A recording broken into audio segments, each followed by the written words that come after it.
welcome to the introduction of this year's Halloween costume, which, as you can see, is Danny's Apollo sweater from The Shining. Alright, so that's what we're doing. So I'm making an introduction video because there's 4 parts to this tutorial and they're quite long, and there's a few things that I need to mention before we get started. So we're going to go through that now very quickly. Yeah, then we're just going to get straight into it. I'll try not to make it too long. Okay, so to begin with, each part of this tutorial is going to have timestamps in the description for the front of each round. And that is because I actually go through the graph section with you step by step. So there's 46 rounds, 46 rows of the graph. Actually, here's the tester that I did up, that I've been working off this whole time. So that's the tester. Yeah, there's timestamps for the front of each round. So if you feel like you've made a mistake and you need to go back, you need to fix anything, or if you just feel lost, then you can refer back to those, have a look. Also, there's timestamps for both parts of the first star.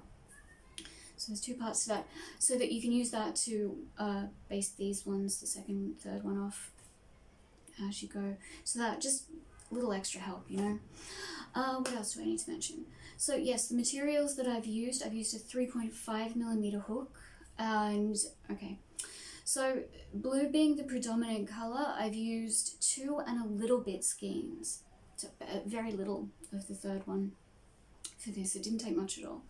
So yes, and as you can see, I only used a little bit of the white, very little of the yellow, and a little bit of the black as well. So not much. That's it. Also, this is a top-down sweater. So we're starting at the neck and the shoulders, increasing at the shoulder seams till the front and the back increase sections fit comfortably beneath your arms. I go through all that with you, so have no fear, we're doing it together. So yes, that I think that's all I need to mention. Obviously there's a ribbed collar, cuffs and hem, which we add after everything else is done. That's it. I think that's all I need to explain. I did want to mention though quickly, so while I was researching graphs, I noticed that the popular way to do this is to use bobbins, which is actually a really good idea, because considering the fact that you have to turn the graph constantly to work on it, the bobbins stop you from getting tangled because they turn with you.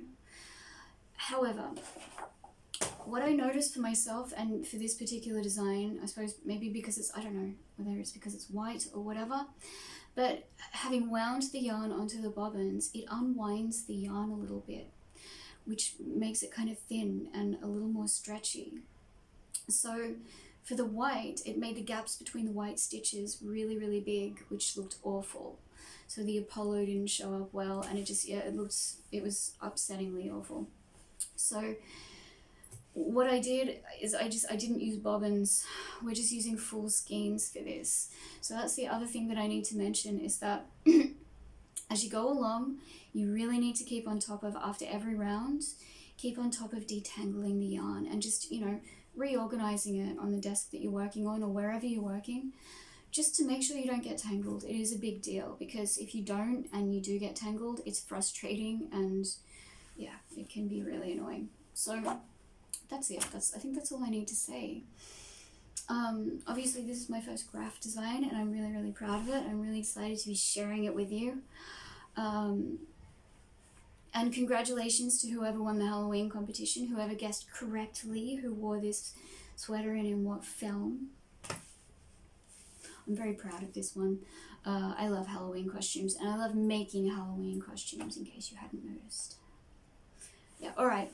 Anyway, so yes, congratulations. That's it. Also, I just wanted to say, leave a comment, let me know what you think of the actual sweater, but also if you have any suggestions for what I should make for next year's costume, let me know.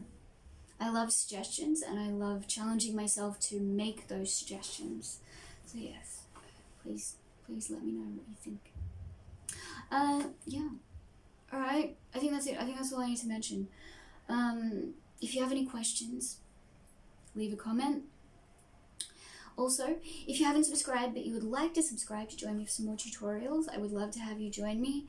A big thank you to my patrons. Thank you for your support. Thank you to my subscribers. Thank you for being here. Thank you for watching my videos. If you need to get in contact with me very quickly for anything, look for me on Instagram. I'm the_green_marble. You'll be able to find me there very quickly for whatever you need help with very quickly. That's all I need to say. I hope you enjoy this tutorial, and let's get straight into making it. Also, I just wanted to mention quickly that at the end of each part there will be one of those little suggestion video things for the following part, just so that you can go straight to that once you're done with that part. That's it. All right.